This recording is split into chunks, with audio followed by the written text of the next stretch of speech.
So now IREDA limited अब देखिए 175 रुपए का भाव देखने को मिल रहा है। एंड यहाँ पर जो खबर चल रही है ना, जिसकी वजह से इन्वेस्टर परेशान है, QIP क्या है ये QIP? ये 5,000 करोड़ रुपए जो जुटा रहे हैं, इससे ये करने क्या वाले हैं? Hi, this is Dev and watch it traders diary. समझते हैं थोड़ा सा इरेडा के अंदर ये QIP का फैक्टर क्या चल रहा है, क्या होता क्या है ये QIP के बाद। तो जैसे ये खबर आती है QIP की, एकदम से स्टॉक जो है वो स्लिप हो जाता है। एंड QIP का जो प्राइस है वो आप देखिएगा तो आपको समझ में आया कि ये स्टॉक है 179 से एकदम से नीचे क्यों आ गया। QIP का जो फ्लोर प्राइस है वो आपका रखा गया है 173 रुपए 83 पैसे, ऑलमोस्ट 174 के आसपास। तो यहाँ पर कोई बहुत बड़ा सेटबैक तो लगा नहीं है, बट होता क्या है कि QIP के जरिए जो पैसा जुटा रहे हैं उसकी वजह से इक्विटी डाइल्यूशन होता है, तो उसकी वजह से यहाँ पर ना थोड़ा सा प्रॉब्लम यहाँ पर हमें देखने को मिलती है।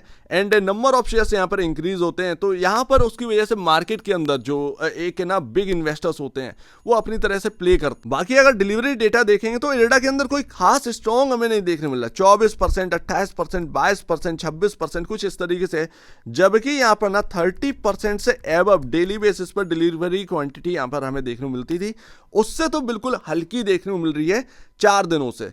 तो ये कोई अच्छा साइन नहीं है।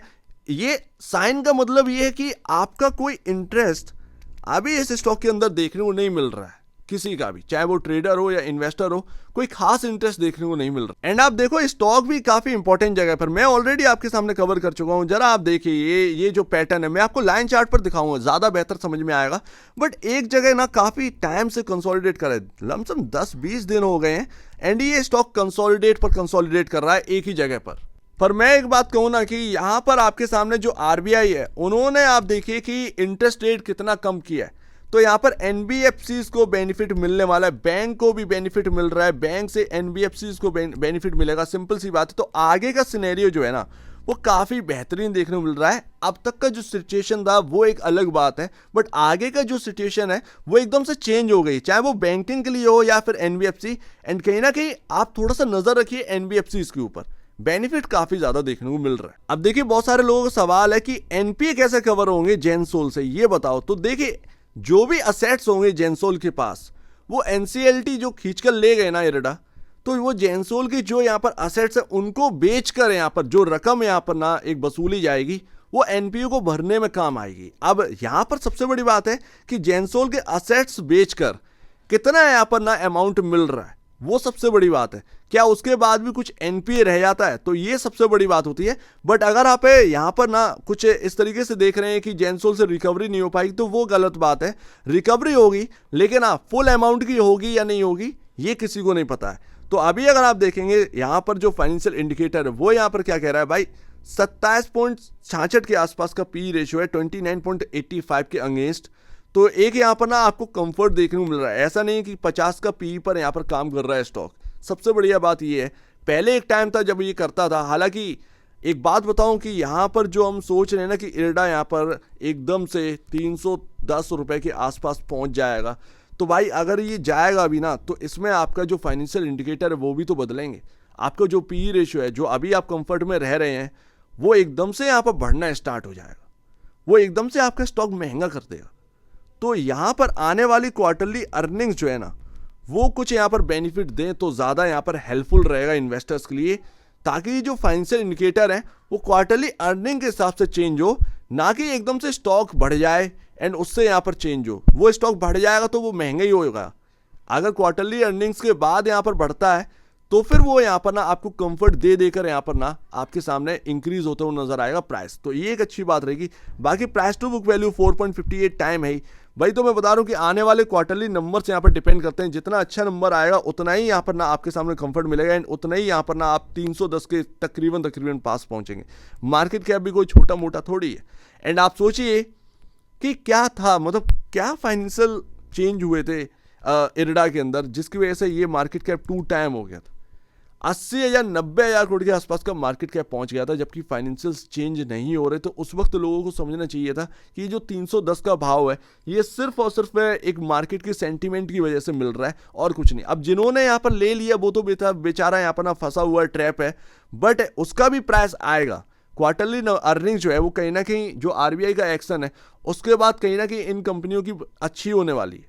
तो थोड़ा सा वेट करिए, क्वार्टरली अर्निंग्स पर ध्यान दीजिए। एंड सेकेंड लास्ट, यहाँ पर अगर आप देखेंगे चार्ट को तो क्या देखने को मिलता है, एक रेंज देखने को मिलती है 153 रुपये एंड ऊपरी में 181 एंड इसमें ये चल रहा है अप्रैल, मिड अप्रैल से अभी तक।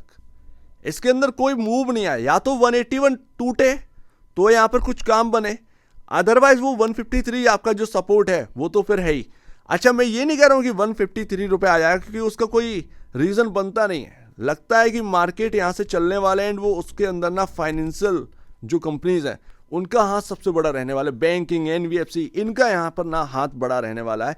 लेट्स सी, देखते हैं। बट अभी अगर आप देखेंगे तो क्या देखने को मिला, आपका मूविंग एवरेज कहाँ है? आपका मूविंग एवरेज है 169 168 के अराउंड, माफ कीजिएगा 169 168 के अराउंड, जो कि आपका 50 डे में देखने को मिलता है। आप चल रहे हैं 174.87 पर एंड आप सपोर्ट देखिए कहाँ ले रहे हैं, ये जो बैगनी लाइन आपको देखने को मिली है ये है 100 डे में।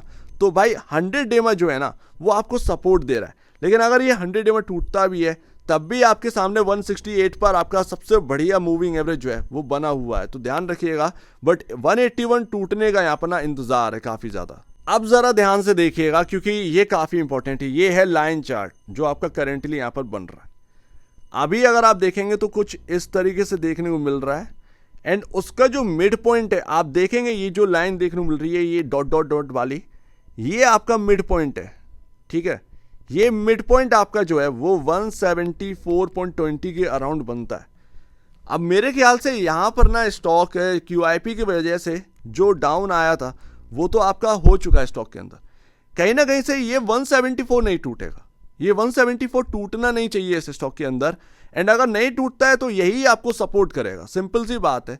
174 अभी के लिए काफ़ी इंपॉर्टेंट है एंड अगर यहाँ पर ना आप देखेंगे 174 टूटा तब भी यहाँ पर आपके सामने मूविंग एवरेजेस हैं बॉस, मूविंग एवरेज आपको सपोर्ट करें। तो अभी जो है ना स्ट्रक्चर बिगड़ा नहीं है इरेडा का, ध्यान रखिएगा। बट ये लाइन चार्ट जो है वो आपको बता रहा है कि 174 काफ़ी इंपॉर्टेंट है। सो लेट्स सी, भले ही इंटरडे के अंदर 174 के नीचे चला जाए लेकिन क्लोजिंग इसका यहाँ पर ना, जो क्लोजिंग हमारी होती है मार्केट की वो यहाँ पर 174 के ऊपर ही स्टॉक की होनी चाहिए, तो तब तक यहाँ पर ना पॉजिटिव मूवमेंट जारी रहेगा। सो उम्मीद है काफ़ी कुछ आपको समझ में आया होगा। QIP की वजह से इक्विटी डाइल्यूशन होता है जिसकी वजह से जो बिग इन्वेस्टर होते हैं वो थोड़ा सा अपना ऑफलोड भी कर देते हैं। इवन जो प्राइस आता है ना QIP का वो डिस्काउंट वाला आता है, तो स्टॉक जो है वो थोड़ा सा नीचे जाता ही है। ये नॉर्मली बिहेवियर है किसी भी स्टॉक का, तो उसमें कोई बड़ी बात नहीं है। बट स्ट्रक्चर आप देखिए, जो चार्ट पर बिहेवियर है स्टॉक का वो आप थोड़ा सा देखिए। कंसोलिडेशन काफ़ी लंबा चला है एंड 174 अभी काफ़ी इंपॉर्टेंट है एंड इवन आपका मूविंग एवरेज 169 168 पे बना हुआ है एंड अभी आप जो है वो 100 डेमा के आसपास अभी करेंटली वो टिके हुए हैं। बट आपका 169 168 के आसपास वो आपका मूविंग एवरेज आता है 50 डेमा, तो इस पर ध्यान रखना है। स्ट्रक्चर अभी बिगड़ा नहीं है, बट अगर मूविंग एवरेज टूट जाएंगे तो फिर स्ट्रक्चर बिगड़ जाएगा। तब आप कह सकते हैं कि अरे ये तो पूरा यहाँ पर ना कचरा हो चुका है, तब आप बोलिएगा। अभी कुछ बोलने की जरूरत नहीं है। सो उम्मीद है काफ़ी कुछ आपको समझ में आया होगा। एक बार निवेश से पहले या बेचने से पहले अपने ब्रोकर एडवाइस से जरूर सलाह लीजिए। खुद की स्टडी करेगा, उससे बेहतर कुछ भी नहीं है। खुद की स्टडी मस्ट है। तो आप दीजिए मुझे वीडियो देखेंगे बहुत धन्यवाद दोस्तों।